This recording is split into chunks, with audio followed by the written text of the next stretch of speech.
ठीक। कौन है रे? हमारी अम्मा को अंदर करवाए ना। अरे पागल हो गई है क्या? अरे पागल हो गई क्या? पागल हो गई है? ए त्रिया चरित्र की औलाद, तू हमको पत्थर मारेगी? लगाओ। हम तेरे को छोड़ेंगे नहीं। ए त्रिया चरित्र की औलाद, मारेंगे तुमको। चाची छोड़ दो इसको। खबरदार जो हमें चाची कहा है तो छोड़ो हमें, छोड़ो ना। बेबी सुन, अभी हमको अम्मा के पास होना चाहिए। चलो यहाँ से। अरे छोड़ो दीदी, हम लोग इसका जान ले लेंगे। हम मार डालेगी तू? फाड़ देंगे इसको। फाड़ेगी? दिखाए अपना औकात, दिखाए। चल निकल, निकल यहाँ से, निकल। अरे निकल। चल बेबी। जा। अरे पीछे मुड़ के मत देख, जा यहाँ से।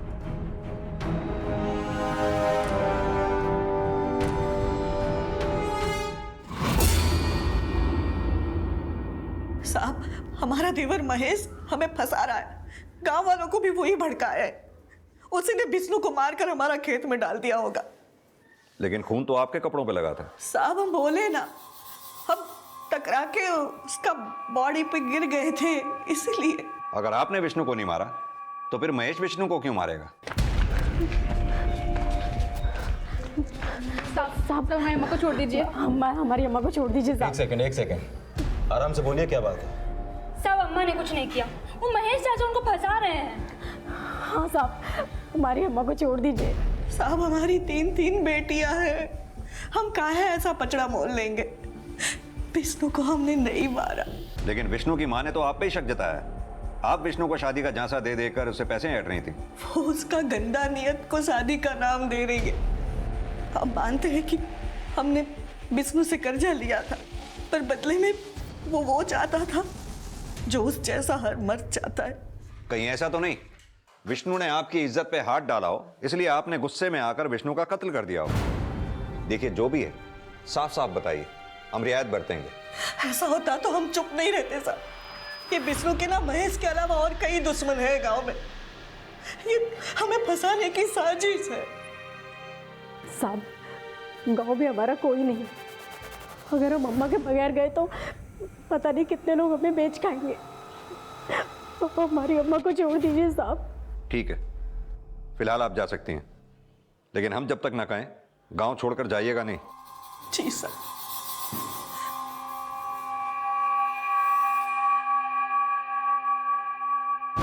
अम्मा, अम्मा,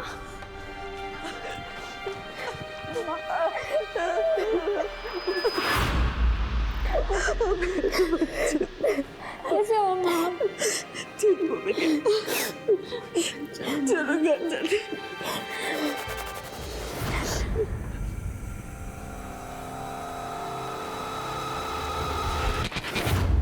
सर, माना कांति को देख के लगता नहीं कि ये विष्णु जैसे हट्टे कट्टे आदमी को मार सकती है, लेकिन ये चारों मिलकर तो मार ही सकती हैं। संभावनाएं पुख्ता ना हो तो फैसले नहीं सुनाए जाते यादव। ये कांति और इसकी बेटियों के बारे में अच्छे से पता करो। इस विष्णु की भी कुंडली निकालो। साहूकार था, और भी दुश्मन होंगे उसके। पता करो क्या कोई ऐसा है जिसके पास विष्णु को मारने का मोटिव हो। सर, सिक्के का दूसरा पहलू समझे बगैर अपराधी को भी सजा का फैसला नहीं सुनाया जाता। फिर कांति तो शक के दायरे में थी, और इसी शक के आधार पर पुलिस गांव वालों से पूछताछ कर रही थी, जहां गांव वाले विष्णु की हत्या को सिर्फ विष्णु और कांति के रिश्ते से जोड़कर देख रहे थे। लेकिन पुलिस विष्णु से जुड़े हर शख्स को टटोल रही थी। बहरहाल इस केस का एक और सिरा बिहार के पटना शहर से भी जुड़ा हुआ था।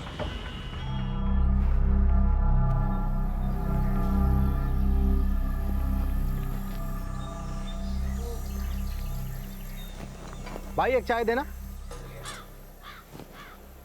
चलिए भैया चाय।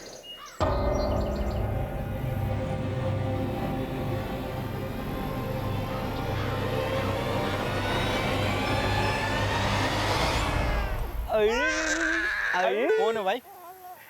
अरे नहीं पहचाने का? अरे हम आपके बगल वाले गांव से हैं। अरे शादी में आपके साथ फोटो भी खिंचवाए थे। नहीं पहचान रहे हैं? आप वकील बाबू ही हैं ना? हमें लेट हो रहा है, हम चलते हैं। अरे जाइए जाइए, बाद में मिल लेंगे। अभी हम पटना नहीं है ना।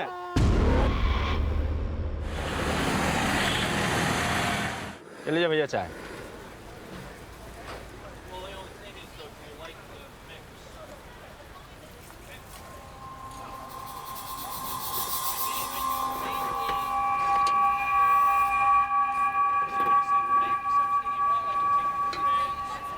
कहाँ से आए हो भैया?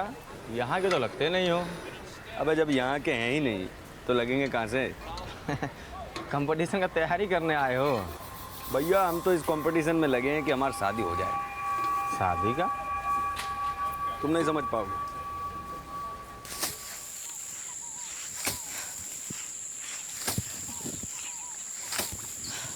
ओ अम्मा, खाना लगा रहे हैं, आ जाओ खाने। आ जाओ सब, आओ आओ जल्दी आओ।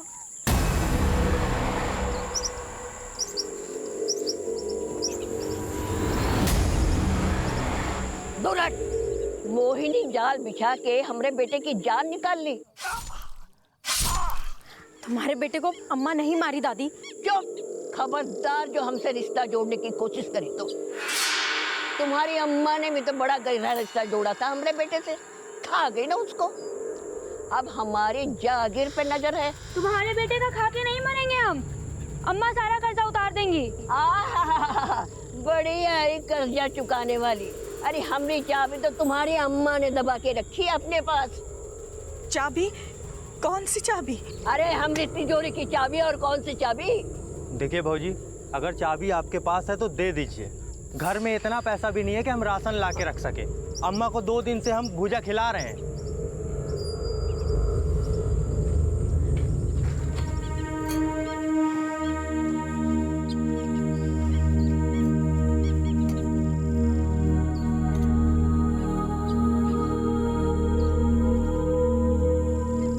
अम्मा, हमारे पास कोई चाबी नहीं है, ना ही विष्णु को हम मारे हैं। विष्णु को महेश ने मारा। सब महेश का विष्णु को मारने का मोटिव स्ट्रॉन्ग है, क्योंकि महेश और विष्णु का एक जमीन को लेकर झगड़ा चल रहा था। ये दोनों उस जमीन पर अपना हक जता रहे थे और उस जमीन का केस अभी तक कोर्ट में चल रहा है सर। यानी कि तुम ये कहना चाहते हो कि इसी वजह से महेश ने विष्णु को मारा होगा? नॉट श्योर, बट हो सकता है सर। और कांति को फंसाने के लिए महेश ने ही विष्णु की लाश कांति की जमीन पर फेंक दी होगी। और कांति को फंसाने में भी महेश का मोटिव है सर, क्योंकि कांति से महेश की भी बहुत पुरानी दुश्मनी थी। हमको तो लग रहा है कांति नहीं मारा विष्णु को। कैसी दुश्मनी? सर असल में महेश कांति का देवर है। 16 साल पहले कांति का पति अपना घर बार छोड़ के कहीं चला गया। उसके बाद महेश ने कांति को गांव के बाहर की थोड़ी सी जमीन देकर उसे घर से बाहर निकाल दिया और अपने पिता की पूरी जायदाद अपने नाम करवा ली। वो जायदाद जिसमें कांति और उसके 5 बच्चों का हक था। कांति के 5 बच्चे हैं? जी सर, लेकिन अभी 4 ही रह गए। कांति की बड़ी बेटी बेबा उसकी शादी के बाद ही गुजर गई थी। अब आभा, रितु और बेबी के बाद उसका एक 16 साल का बेटा है जो अपने मामा के पास पटना में रहता है।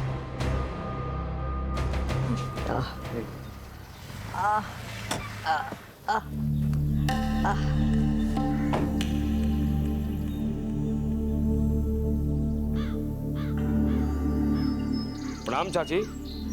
ये क्या सुन रहे हैं कि कांति विष्णु की तिजोरी का चाबी दबा के बैठी है? तो हमको लगा आपको कुछ पैसे वैसे की जरूरत होगी, थोड़ा सा पैसा लेके आए थे। ये लीजिए।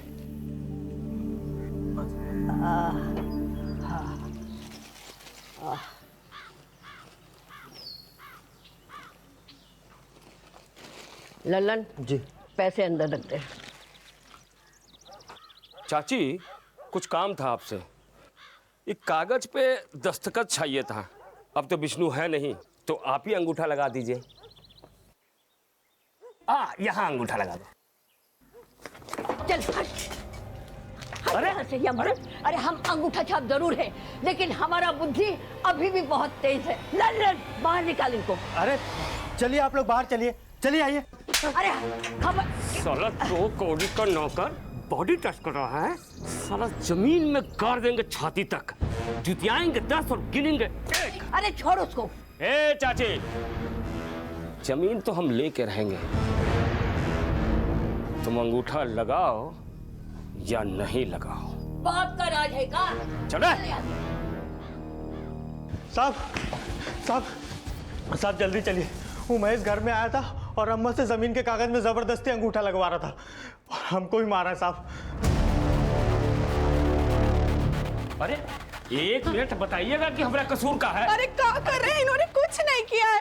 अरे छोड़िए उन्हें। कुछ तो बताइए, समझ में नहीं आ रहा आप लोग ले कहाँ जा रहे हैं। अम्मा अम्मा अम्मा अम्मा वो तिजोरी के चाबी मिल गया पुलिस वाले बताए हमको विष्णु भैया के जनेऊ में बंधा हुआ था चाबी, और वो हमको दे दिए। अच्छा, ये लो, आप रख लो। चाबी तो लेके आया, पर उस महेश का क्या किया? बोला कुछ? अरे हम सब बताए पुलिस वालों को। अब पुलिस वाले तो महेश को उठा के भी ले गए। साहब हमको काहे पकड़ के लाए हैं? वो तो विष्णु था जो जबरन हमारी जमीन पे कब्जा किया था। कब्जा तो उसने किया था साहब, और जबरन हमसे अंगूठा लगवाने आया था। हाँ, भले ही विष्णु हमारा दुश्मन था, लेकिन वो तो कांति का भी दुश्मन था। हमने नहीं सर, कांति ने मारा होगा उसे। दुश्मन तो सबसे बड़ा तू है कांति का। 16 साल पहले उसका हक छीन के उसे घर से बाहर निकाल दिया, फिर तुझे क्यों छोड़ दिया कांति ने? विष्णु को क्यों मारा? अब तो हमको भी यही लगता है, विष्णु को कांति ने नहीं, महेश ने मारा होगा। हमने नहीं मारा विष्णु को, कांति ने मारा होगा।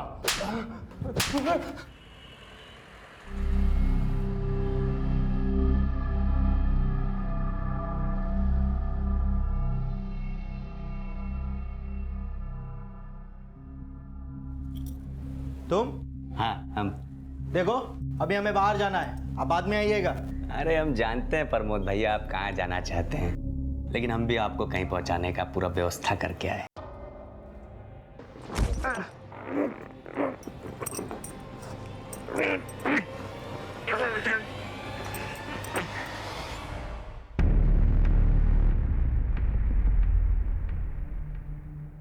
कांति, कांति बाहर निकल। अरे तेरी करतूतों से तंग आकर तेरा पति तुझे छोड़कर चला गया, अब तू हमारे पति को अंदर करवा दी। पहले उस विष्णु को मायाजाल में फंसाई, अब उसे मरवाकर हमारे पति को फंसा रही है। फंसाया उसने अम्मा को है। चुप! तेरी अम्मा ने तुझे नहीं सिखाया कि जब दो बड़े बात करते हैं तो बीच में लबर लबर नहीं करते?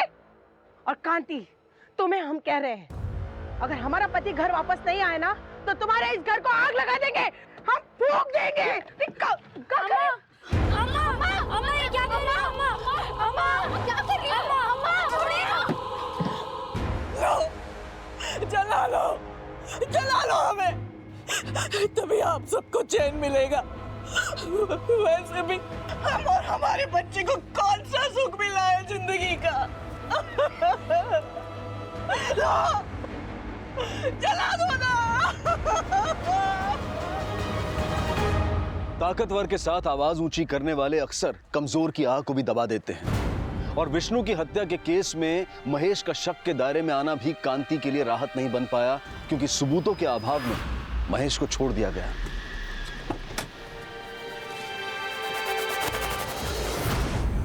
और विष्णु की हत्या में उसके किसी और दुश्मन का भी कोई हाथ होने का क्लू नहीं मिल रहा था। इसी दौरान विष्णु की पोस्टमार्टम रिपोर्ट सामने आई। सर, ये विष्णु की पोस्टमार्टम रिपोर्ट। इस रिपोर्ट के मुताबिक उसकी हत्या उसी सुबह 4 से 5 बजे के बीच हुई जिस दिन हमें उसकी लाश मिली। और रिपोर्ट से पता चला है कि विष्णु की हत्या से पहले उसे कुछ नशीली चीज खिला के बेहोश किया गया था। उसके इंटेस्टाइन में खाने के ट्रेसेस मिले हैं जिसमें नशीली दवा मिलाई हुई थी। अगर विष्णु को बेहोश करके मारा गया है तो पॉसिबिलिटी है कि कांति ने ही विष्णु को मारा हो। लेकिन सर, अभी तक ऐसा कोई विटनेस नहीं मिला जिसने उन्हें साथ में देखा हो। अगर महेश और कांति नहीं, तो फिर और कौन ऐसा हो सकता है जिसके पास विष्णु को मारने का मोटिव हो? 4 दिन के लिए अंदर का रहे, तुम अचरा हटा के घर के बाहर निकल कर नौटंकी कर रही हो। क्या लगा हमको पता नहीं है? पर हम तो चुप! तुम क्या सोच रही हो? वहां का कर सके।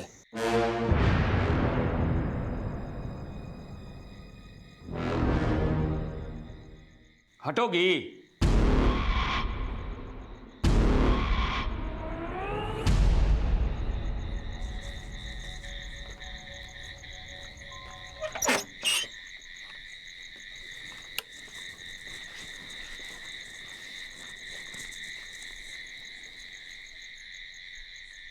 अरे कोई है रे?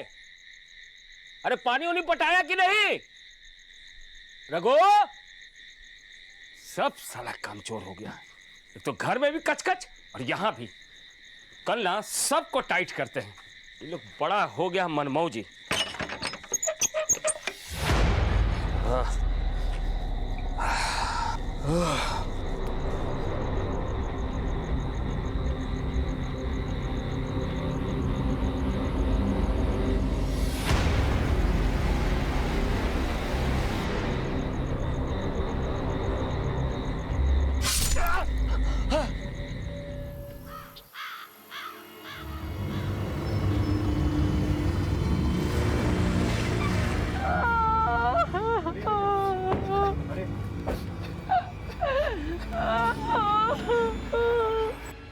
साहब महेश भैया यहीं आया करते थे साहब, पीछे खेत पटवाने के लिए, और अक्सर यहीं सो जाया करते थे। इसे मारा किसने होगा? वही कांति मारी साहब, कांति। वही मारी साहब। आप लोगों ने कांति को मारते हुए देखा था? साहब, उस विष्णु को मारते हुए किसी ने नहीं देखा था, लेकिन मैं ही मारी है। अरे जीते जी ये भी यही बोलते रहे, लेकिन कोई नहीं सुना। साहब, सब उसे गिरफ्तार कर लीजिए, पकड़ लीजिए, उसी ने मेरे पति को मारा। बॉडी को पोस्टमार्टम के लिए भेजो, लोकेशन के आसपास अच्छी तरह से जांच करो, और इस कांति को थाने लेके आओ। सब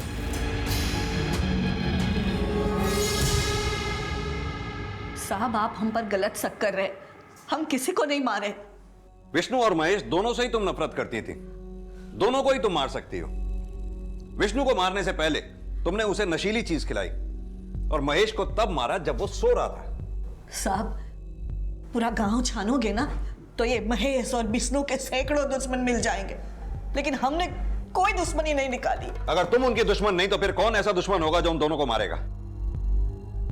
वो हमको नहीं पता। हमारा दिमाग में तो बस यही चलता है कि कल बच्चों को क्या खिलाएंगे।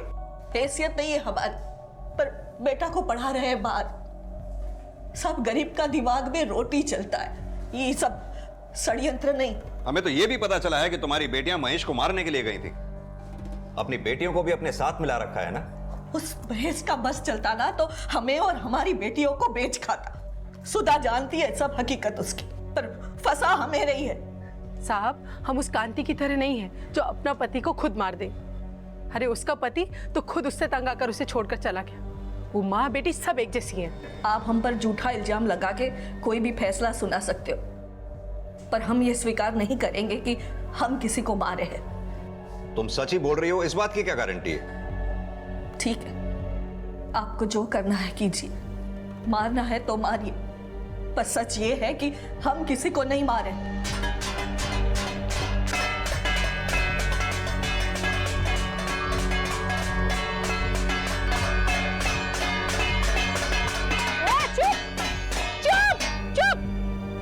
ये तमाशा बंद करो, यहाँ पे हंगामा मत करना। उतर, चलो जाओ यहाँ से, चलो। गरीबों पे जुल्म पर रोक नहीं तो हमारे हंगामे पर भी रोक नहीं लगेगा। अम्मा को छोड़ दो, वरना उनके साथ हमें भी जेल में डाल दो। हाँ,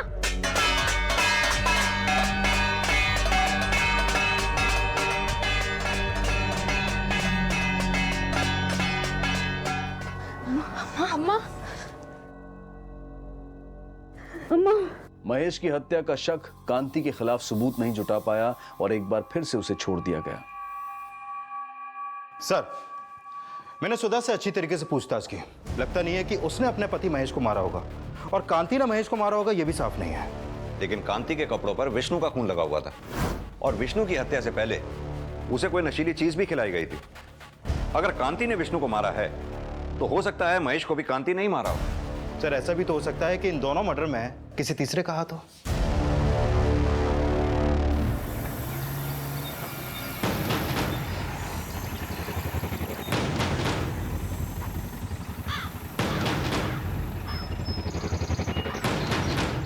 सर, ऐसा भी तो हो सकता है कि महेश ने विष्णु को मारा हो और कांति को फंसाने के लिए विष्णु की लाश को कांति की जमीन पर फेंक दिया हो।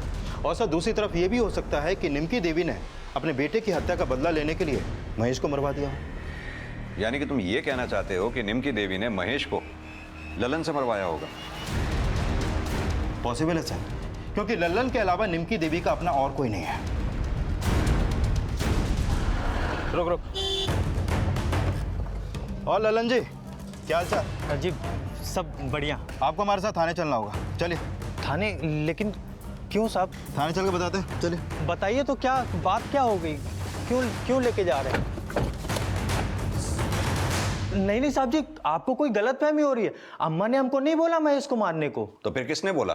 किसी ने नहीं बोला साहब जी, हमने तो आज तक एक चींटी भी नहीं मारी।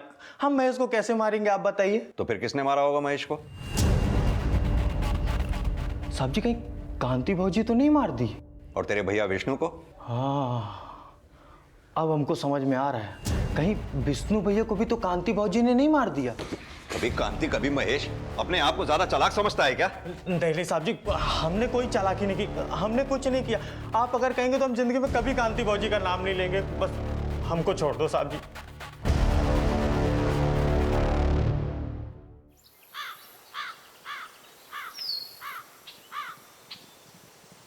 हाय बेबी, हाउ आर यू? हाँ बोलो, क्या चाहिए? आज जो मांगेंगे दे देंगी ना हमको? क्या? ए जीतू, क्या बात है? अरे चाची चाची प्रणाम। अरे ठीक है ठीक है। अरे चाची आशीर्वाद तो अच्छे से दे दो, बहुत बढ़िया चकाचक खबर लाए हैं आपके लिए। कैसा खबर? चाची बात थोड़ा प्राइवेट में होता तो ठीक होता। जो बोलना है तुम्हें यही बोलो। ऐसा है तो ठीक है चाची, आपका सब दुश्मन खत्म।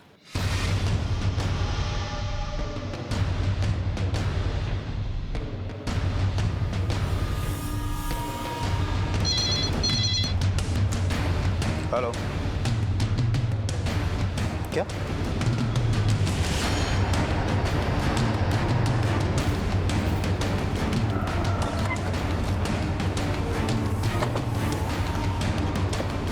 हटिए सामने से, पीछे हटिए।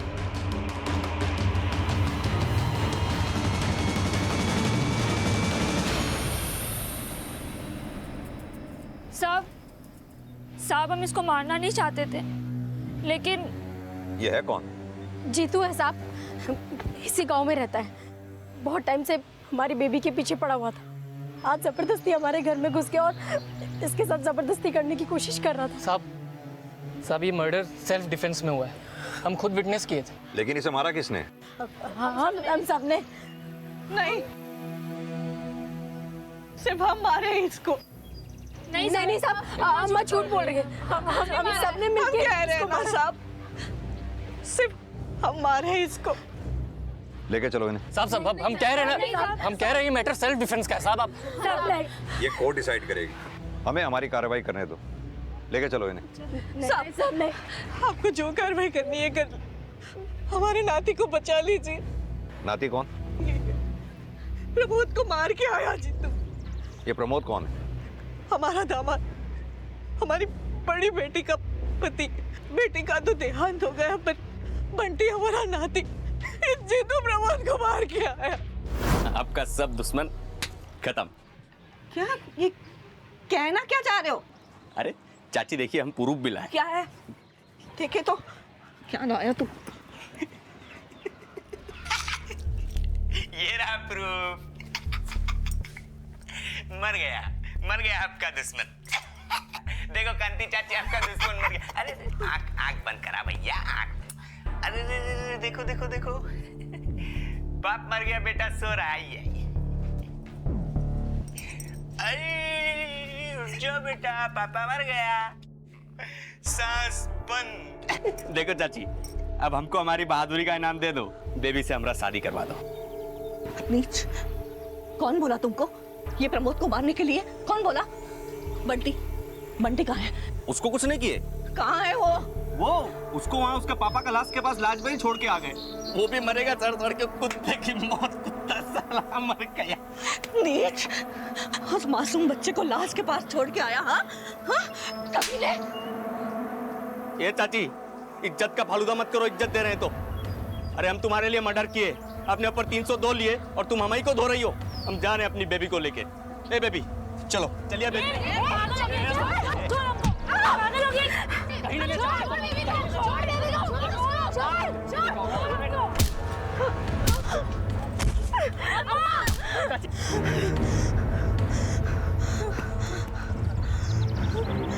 सर ये देखिए, इसका फोन तो डैमेज हो चुका है। कोई कहानी तो नहीं बना रहे ना आप लोग? नहीं साहब, हम सब सच कह रहे हैं। साहब हमारे नाती को बचा लीजिए। पटना में पता नहीं वो किस हाल में होगा। पटना में कहाँ है? वो तो जीतू ने नहीं बताया था, पर कोई लॉज में है ऐसा कहा था। कौन सी लॉज? लॉज का तो ये जीतू ने नहीं कुछ बताया, पर शायद उसके दोस्त लोगों को मालूम होगा। यादव, ये जीतू के दोस्तों से मिलो और पटना पुलिस से कांटेक्ट करो। सर। तिवारी सर। जीतू के फोन का डेटा निकलवाओ, पता करो उसमें वीडियोस थी भी या नहीं। Okay sir. संगीता, लेके चलो इसे। अरे सब एक मिनट बोल रहे हैं ना, कुछ नहीं किया सब। अरे सब मैम अम्मा ने कुछ नहीं किया था। अम्मा चाची ठीक है सर, मैंने जीतू के बारे में पता किया। वो गांव का एक आवारा लड़का था, कोई काम धंधा नहीं था उसके पास। और सर ये भी कंफर्म है कि उसकी नज़र कांति की छोटी बेटी बेबी पर थी। और सर जीतू के मोबाइल के मेमोरी कार्ड में वो वीडियो है जिसके बारे में कांति ने हमें बताया था। सर ये देखिए। देखो कांति चाची आपका दुश्मन मर गया। अरे आंख बंद करा भैया, आंख। एक काम करो, इस वीडियो की एक कॉपी फौरन पटना पुलिस स्टेशन को भेजो, पता करवाओ ये जगह है कौन। Okay sir. 4 महीने पहले जब हमारी बड़ी बेटी विभा की मौत हुई थी तब पुलिस बोली थी उसकी मौत एक हादसा थी। और तुम्हें यह लगता था कि विभा को प्रमोद ने मारा है, इसीलिए जीतू प्रमोद को तुम्हारा दुश्मन बताता था। हाँ, हमें तो अभी भी लगता है प्रमोद ने ही हमारी बेटी को मारा, लेकिन हमें क्या पता था ये जीतू प्रमोद को मार देगा। तो तुमने जीतू को प्रमोद को मारने के लिए नहीं बोला था? नहीं साहब, विष्णु और महेश को मारने के लिए बोला था। विष्णु और महेश की हत्या से हमारा कोई लेना देना नहीं है। लेकिन जीतू सीधा प्रमोद को मारकर तुम्हारे ही पास आया था। और यह भी हो सकता है कि तुमने जीतू को इसलिए मार दिया क्योंकि तुम्हें डर था कि तुम्हारा सच सामने आ जाएगा कि तुमने विष्णु और महेश को मारने के लिए जीतू की मदद ली थी। साहब हमने किसी को नहीं मरवाया। जीतू को तो मारा ही है ना। आप चाहे हमें जिंदगी भर के लिए अंदर कर दो साहब, पर हमारे नाती हमारे बंटी को बचा लो बस। बंटी कहाँ था अब इसका पता लगाया जा रहा था और कांति और उसके दामाद प्रमोद के बीच की असल केमिस्ट्री भी समझी जा रही थी। तभी बंटी की सूचना सामने आई। सर, बंटी का पता चल गया है। वो सरस्वती लॉज के एक कमरे में मिला है और वहां पर प्रमोद की लाश भी मिली है। लॉज के पास एक चाय वाले ने पुलिस को इन्फॉर्म किया था। सर अभी बंटी को मेडिकल ट्रीटमेंट के लिए भेज दिया क्योंकि 8 घंटे भूखा रहने के बाद उसकी हालत खराब हो गई थी। और हाँ सर, मैंने प्रमोद के बारे में पता किया। कांति ही नहीं, प्रमोद भी कांति को अपना दुश्मन समझता था। क्यों? सर प्रमोद शादी करना चाहता था आभा से, लेकिन कांति ने उसकी शादी करवाई अपनी बड़ी बेटी विभा से। और सर ये भी पता चला है कि विभा की मौत जलने से हुई थी। और इसी बात को लेकर कांति ने प्रमोद पर मर्डर का एलिगेशन लगाया था। लेकिन इस केस को लेकर प्रमोद को क्लीन चिट मिल गई थी सर। लेकिन कांति को लग रहा था कि उसकी बेटी को जस्टिस नहीं मिला और इसी केस को लेकर बदला लेने के लिए प्रमोद ने ही विष्णु को मारा हो और फिर उसकी लाश को उसने ही कांति की जमीन पर फेंका हो। पता करो विष्णु की हत्या के समय ये प्रमोद था कहां पर। सर कांति के बेटे और वेद वकील लेके आए हैं कांति की जमानत के लिए।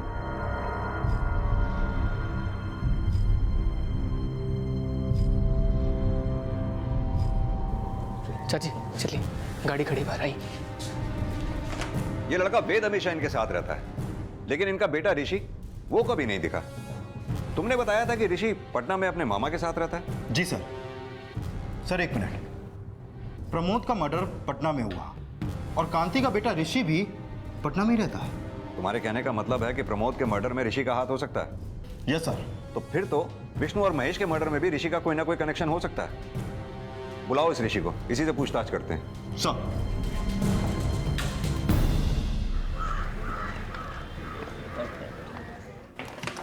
उसका पीछा करते रहो। सर पता चले ये कांति का बेटा है ऋषि, जो पटना में अपने मामा के पास रहता है। सर मेरी इसकी मामा से फोन पर बात हुई। उनका कहना है कि 15 दिन पहले वो कांति के पास आने के लिए निकला था। ये कांति के भाई का नाम क्या है? बुलन। सर बुलन से ऋषि का नंबर भी मिला, लेकिन अभी इसका नंबर बंद है।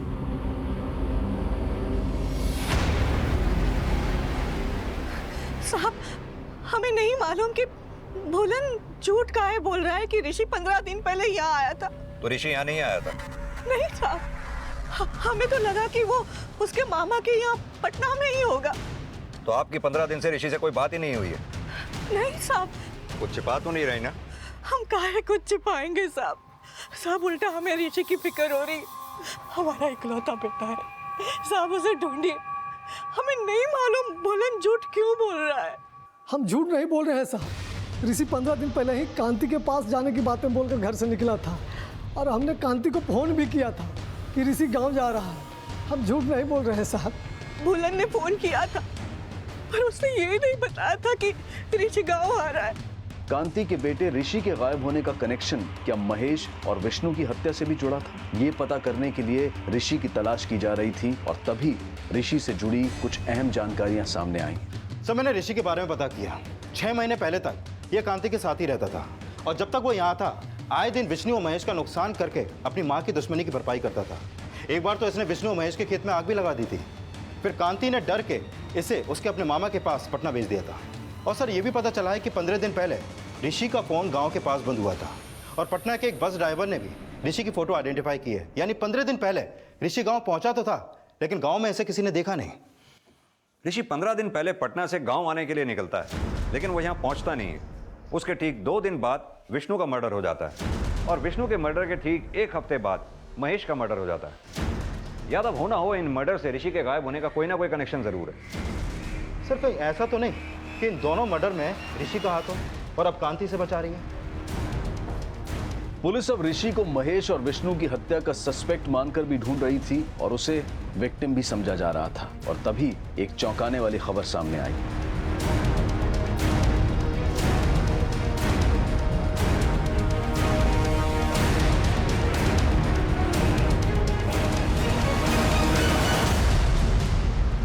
रितु का सुबह से पता नहीं चल रहा था। मैंने उसे फोन किया, उसका फोन बंद आ रहा था। मैंने वेद को भी फोन किया, उसका फोन भी बंद आ रहा था और अब वेद के घर पे ताला लगा है। साहब हमने सुबह वेद को बैग लेके जाते हुए देखा था, बहुत हड़बड़ी में दिख रहा था वो।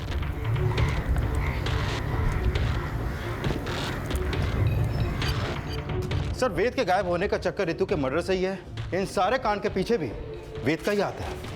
अगर वेद ने ये सारे कांड किए हैं तो फिर ऋषि के गायब होने का इससे क्या कनेक्शन है? और वेद ऋतु को क्यों मारेगा? सर हमने ऋतु और वेद को कॉल रिकॉर्ड चेक किया। उन दोनों के बीच कल सुबह फोन पर बात हुई थी लेकिन उसके 1 घंटे बाद से ही दोनों का फोन स्विच ऑफ है। हो सकता है वो दोनों भागने वाले हों और कांति ने उन्हें देख लिया हो।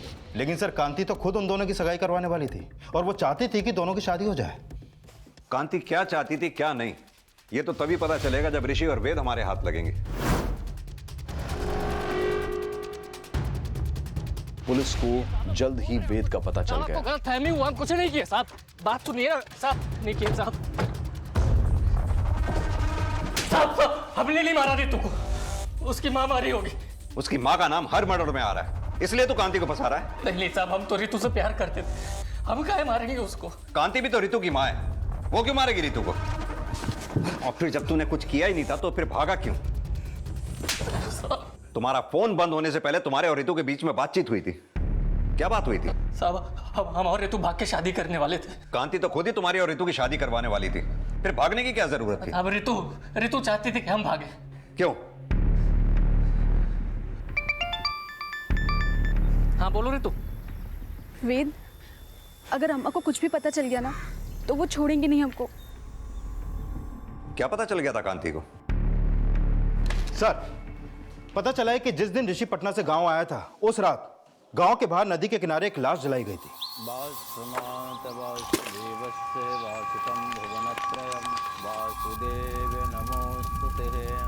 लाश थी किसकी और जलाने वाला कौन था? उस दिन हम खेत में थे तब हमारे भाई भुलन ने फोन पे बताया ऋषि गांव आ रहा है। उस दिन फिर बहुत देर तक वो नहीं आया तो हम उसे ढूंढने बस स्टॉप की तरफ गए लेकिन रास्ते में ही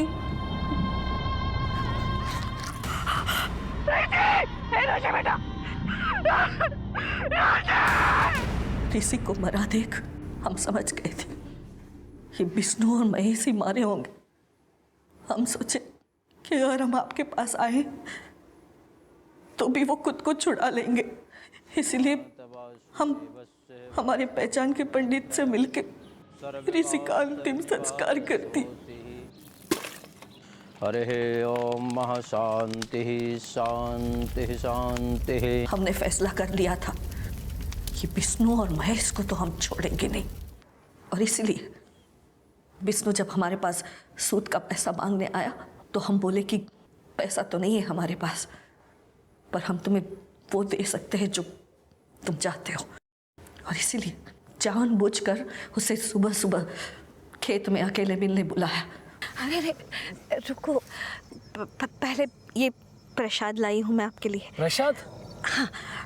ये किस लिए? लेकिन हम ना यहाँ आने से पहले मंदिर गए थे। हमने सोचा कितने साल लग गए इस चीज़ का फैसला लेने में तो भगवान का आशीर्वाद हो तो। चलो ठीक है। प्रसाद खाकर वो बेहोश हो गए और मौका मिलते ही मार दिया उसे। और महेश को उसके खेत वाले घर पे जब वो सो रहा था मार दिए। हमें लगा कि हमारा बदला वसूल हो गया, लेकिन फिर हम रितु को वेद से फोन पे बात करते हुए देख लिए। नहीं वेद, अब हमसे नहीं रहा जाता। हम आज रात को ही भाग जाएंगे। वेद, अगर माँ को पता चल गया कि भाई का मर्डर हमने किया है तो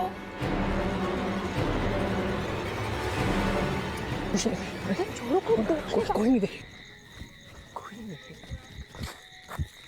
रितो, ये क्या हो रहा है? रुको, हम माँ को जाके सब कुछ अभी बता रहे हैं कि ये क्या हो रहा है। रुक रुक रुक, चाची को कुछ नहीं बताओ। छोड़ो बे, चुप, छोड़ो बे, नहीं छोड़ेंगे। ऐसे कैसे बताएगा तुम? चल, माँ को जाके।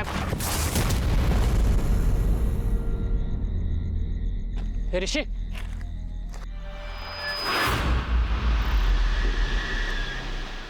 हमारा सब कुछ लुटा कर वो भाग जाना चाहती थी।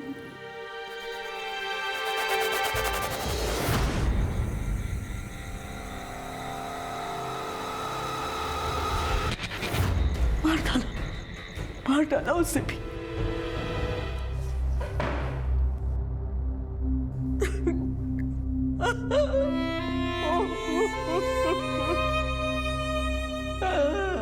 जो फैसले आवेश में आकर लिए जाते हैं वो कभी भी सही साबित नहीं होते।